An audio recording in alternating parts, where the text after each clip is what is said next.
আমি দুজনকে পাশাপাশি বসে আছি, এবার আপনারা কমেন্ট করেন যে এটা ঠিক আছে না ভুল আছে। এখন আমি ফেসবুকে যতবারে ঢুকে সবার প্রথমে কার রিলস আছে আলামিন ভাইয়ের বিয়ে।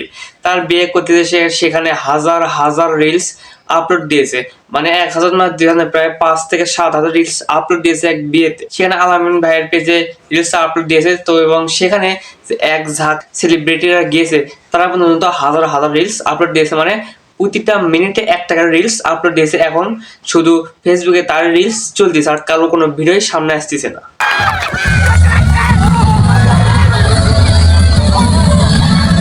তার বিয়ের আগে ছিল 9 লক্ষ ফলোয়ার এবং 7 দিনের মধ্যে তার 1.1 মিলিয়ন ফলোয়ার্স হয়ে গেছে। তার মানে বুঝছেন মিনিটে 1টা করে ভিডিও আপলোড দেওয়ার কারণে কিন্তু তার এখন সেই মানে 7 দিনে 2 লক্ষ ফলোয়ার আসছে। তার মানে কি পরিমাণ সে ভিডিও আপলোড দিয়েছে।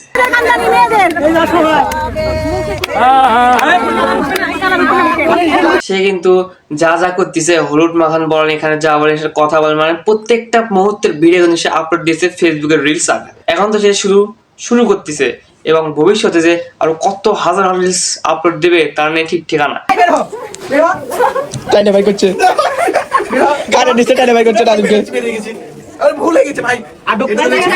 এখন কিন্তু সে কাপল ব্লগ করার জন্য প্রস্তুতি নিতেছে। কিছুদিন পর দেখবেন যে সে কিন্তু কাপল ব্লগে নেমে গেছে এবং সে কিন্তু দিনে অনেকগুলো ভিডিও ছাড়বে। যেই সেলিব্রিটিরা বিয়ে শাদী করে তারা কিন্তু এখন সেই কাপল ব্লগ কিন্তু শুরু করে দেয়। কিন্তু দেখেন আগে থেকেই কিন্তু সে কাপল ব্লগ করা শুরু করে দিয়েছে, তাহলে পরে আরো কি রকম কাপল ব্লগ করবে সেটা আপনারা বুঝতেই পারতেছেন। তো সবাই ভালো থাকবেন, সুস্থ থাকবেন। আসসালামু আলাইকুম। পরবর্তী কোনো ভিডিওতে আপনার সাথে আমার দেখা হবে। বাই।